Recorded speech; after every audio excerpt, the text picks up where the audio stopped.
John Singleton, he's a 22-year-old brother. This is his first movie. The story is very sincere. It hits home. That's why I did it, and he worked with me a lot. Just talking about the types of movies that we wanted to see that we never saw. What if Hollywood's most groundbreaking film almost never got made because a 23-year-old refused to let anyone else direct it?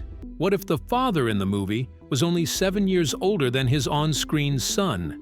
What if real gang members threatened to shoot the cast during filming, and the crew had to use a shield van to protect themselves from actual gunfire?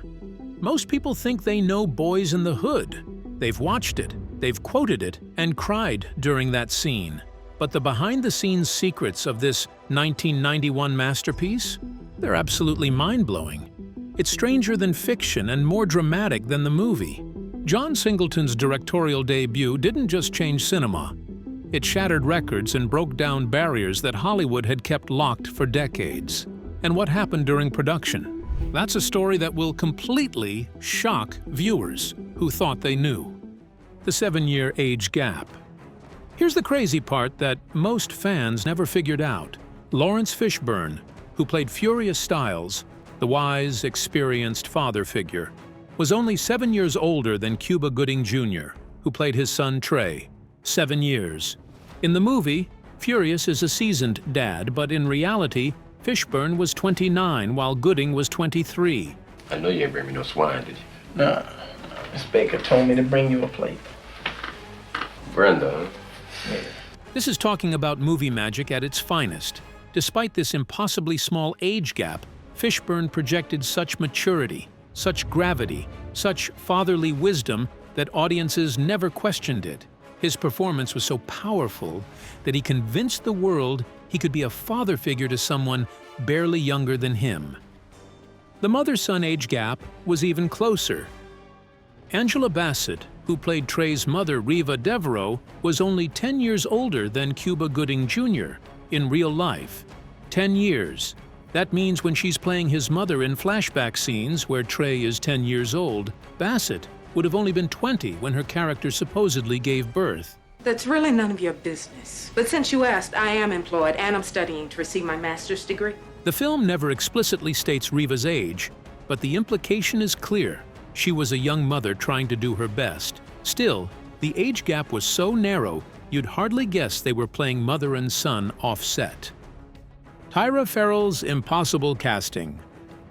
The father-son age gap was not the only strange casting choice. Tyra Farrell, who played Brenda Baker, the struggling mother of both Doughboy and Ricky, was only 7 years older than Ice Cube and Morris Chestnut, the actors playing her sons. 7 years. In the movie, Brenda is portrayed as an exhausted, worn-down woman who's raised 2 boys in one of LA's most dangerous neighborhoods. She's supposed to have years of life experience, years of hardship etched into her face. But Farrell was practically the same age as the men playing her adult sons. This makes her performance even more remarkable.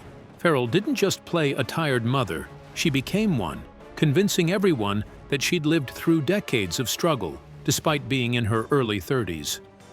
The paralyzed actor, playing a paralyzed character. One of the most shocking secrets that John Singleton kept hidden, the actor who played Chris, the friend in the wheelchair who stays loyal to the crew, was actually paralyzed in real life.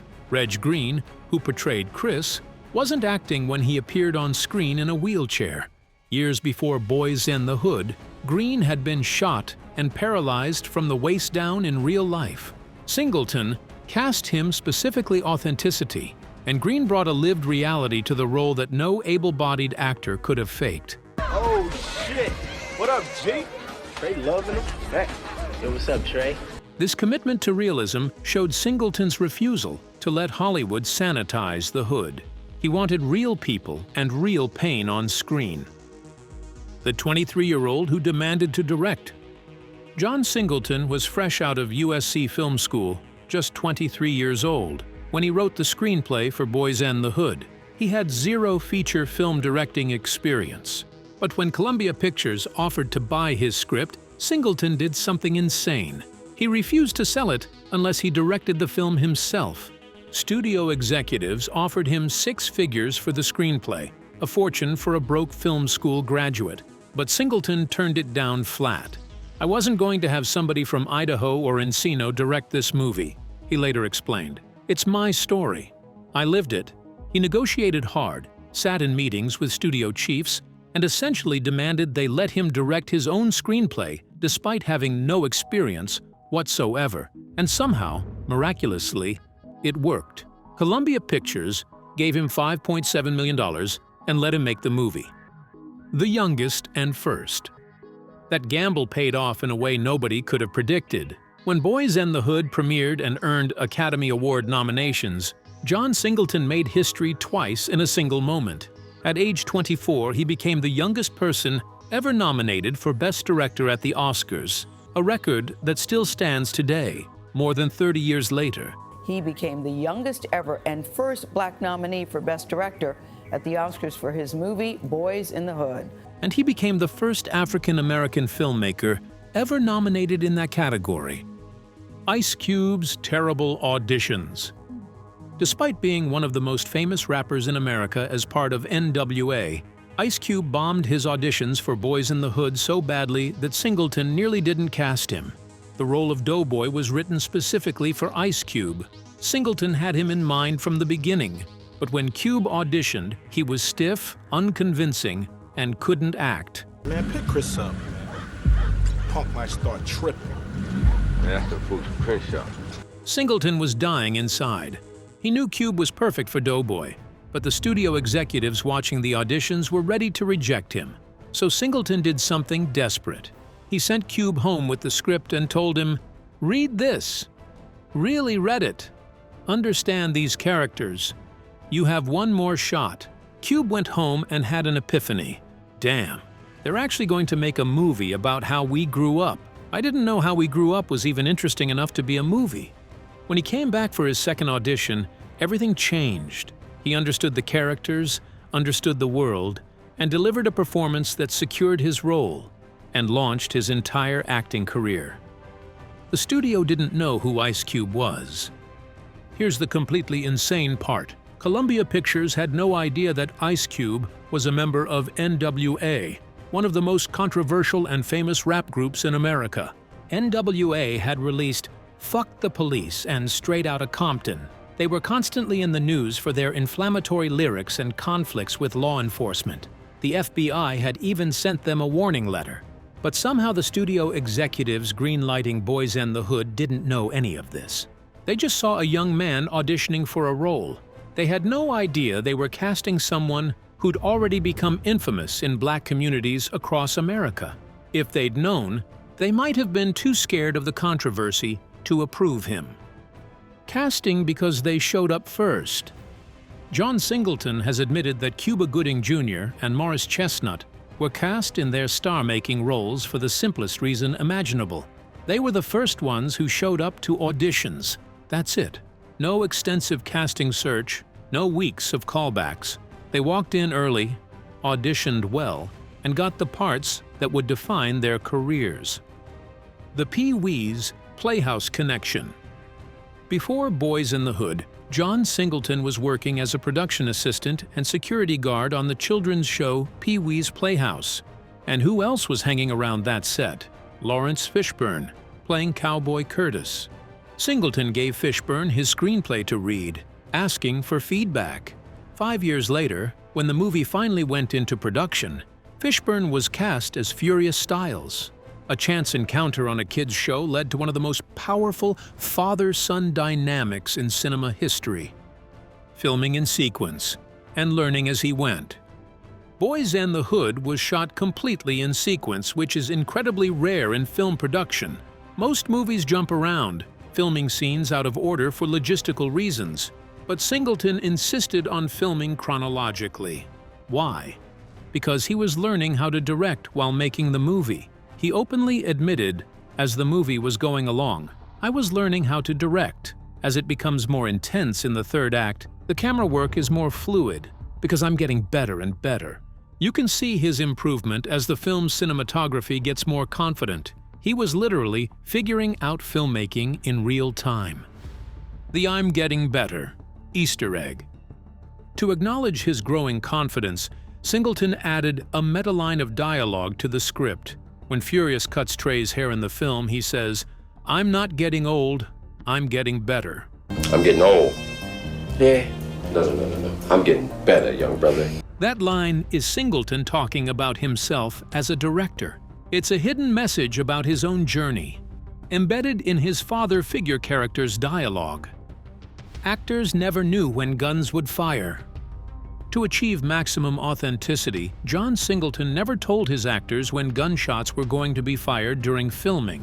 Every time you see someone react to gunfire in Boyz in the Hood, every flinch, every look of terror, every moment of shock, those are real, genuine reactions. The actors didn't know the guns were about to go off. Singleton deliberately kept them in the dark so their fear would be authentic. This created incredibly powerful moments on screen, but it was also terrifying for the cast. They were constantly on edge, never knowing when a sudden explosion of sound would erupt around them. Morris Chestnut nearly lost his legs. During the scene where Ferris fires his Mac-11 in the air and everyone scatters, Morris Chestnut almost had his legs run over by Ice Cube's Chevy Impala.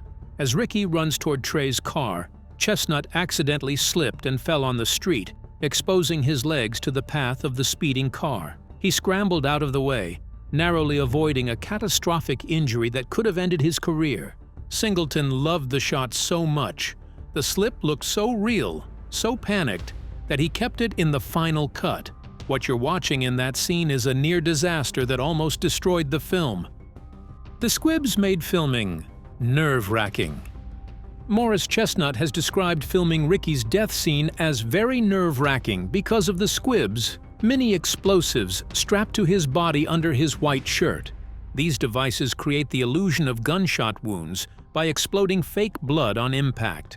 But for a first-time actor who'd never worked with special effects before, wearing explosives while running and trying to act naturally was absolutely terrifying. I had to run with these squibs on, which are basically mini explosives, and I had never done anything like that before, Chestnut explained. It was my first job, and I was just trying not to mess it up. Real gang threats. On set. Filming Boyz and the Hood on location in South Central Los Angeles wasn't just challenging. It was legitimately dangerous. Real gang members took issue with how they were being portrayed, and threats were made against the cast and crew. Cuba Gooding Jr. said there were fistfights and threats every day on set. Nia Long, who grew up nearby, said, "I could have walked to set from my house, except that probably wouldn't have been the safest thing to do." The most serious threat came from a member of the Bloods who saw dailies of Doughboy, a Crip, shooting someone implied to be a Blood. The gang member made it clear he wasn't responsible if someone shot Ice Cube for portraying their rivals negatively. The Shield van. Because of these real threats, the production crew requested that a van be parked behind them during filming to act as a shield in case of a drive-by shooting. They needed a literal shield van to protect them from real gunfire. The danger they portrayed on screen was happening all around them. Helicopters circled overhead constantly. Gunshots echoed in the distance during takes, requiring dialogue to be re-recorded later. The line between the movie and reality was terrifyingly thin. Singleton weaponized the danger. John Singleton didn't try to minimize the danger, he used it. He deliberately weaponized the tension and fear on set to make his actors' performances more authentic. They don't have anything to fear from black people who want to organize and be unified. You see what I'm saying? Yeah. He knew that if his cast was genuinely nervous, genuinely scared, genuinely aware of real violence happening around them, their performances would carry that weight. And he was right. The fear you see on screen isn't just acting. It's real anxiety bleeding through. Nia Long grew up there. Nia Long, who played Brandy, actually grew up in the area where Boyz and the Hood was filmed.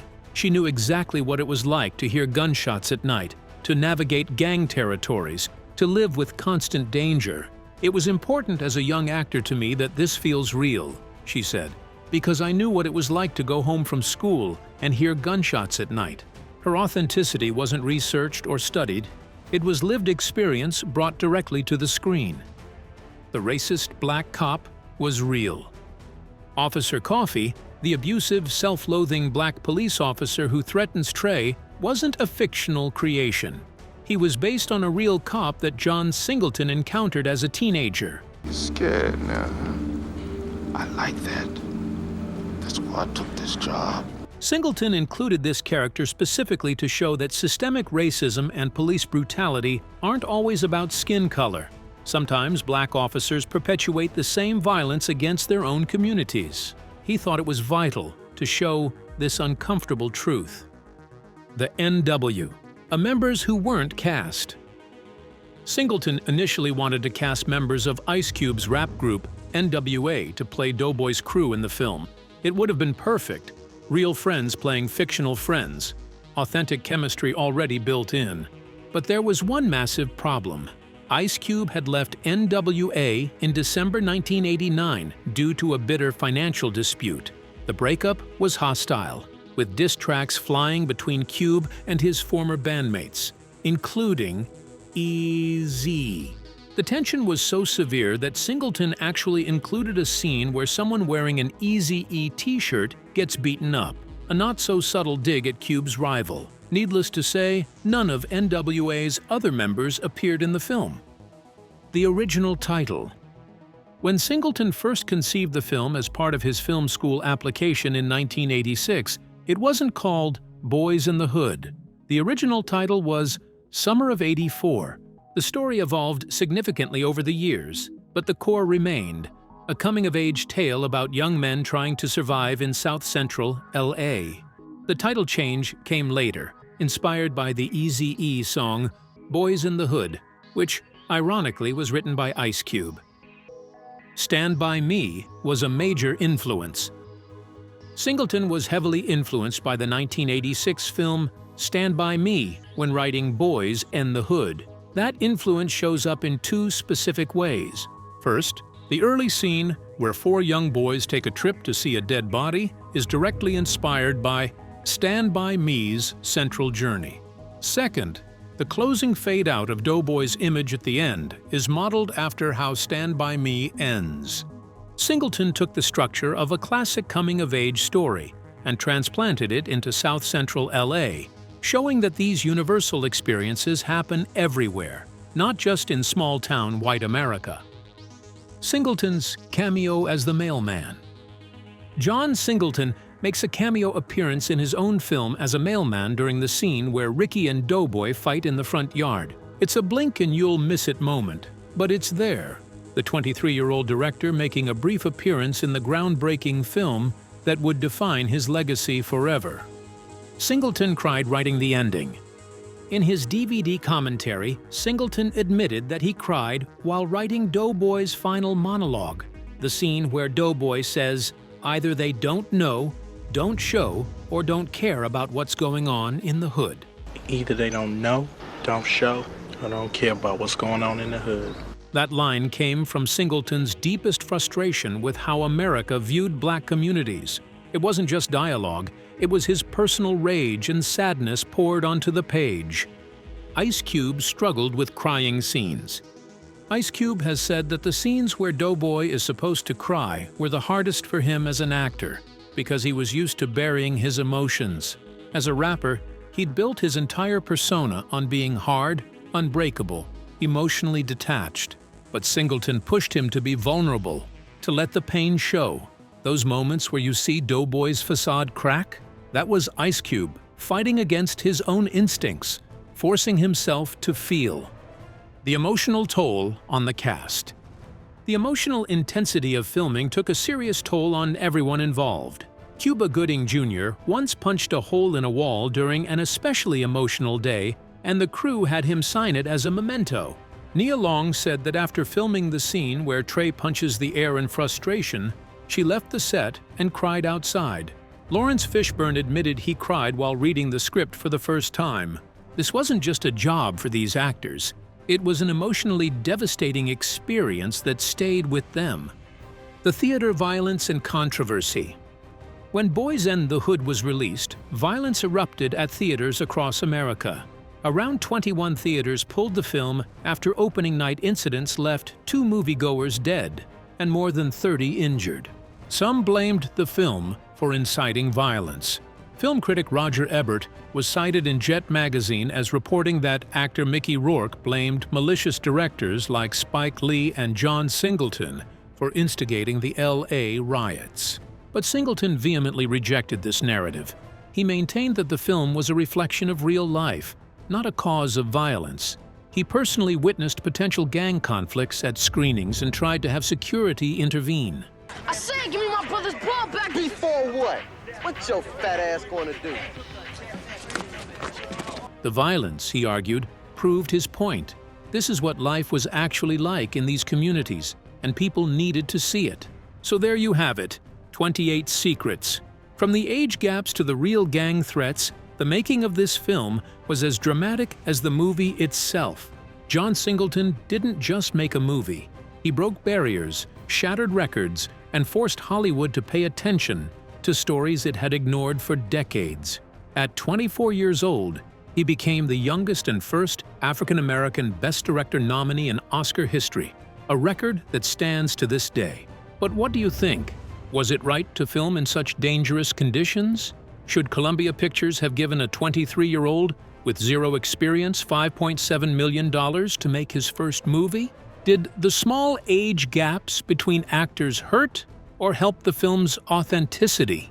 Drop your thoughts in the comments below. And if you learned something new today about this groundbreaking masterpiece, hit that like button and subscribe for more deep dives into the movies that changed cinema forever.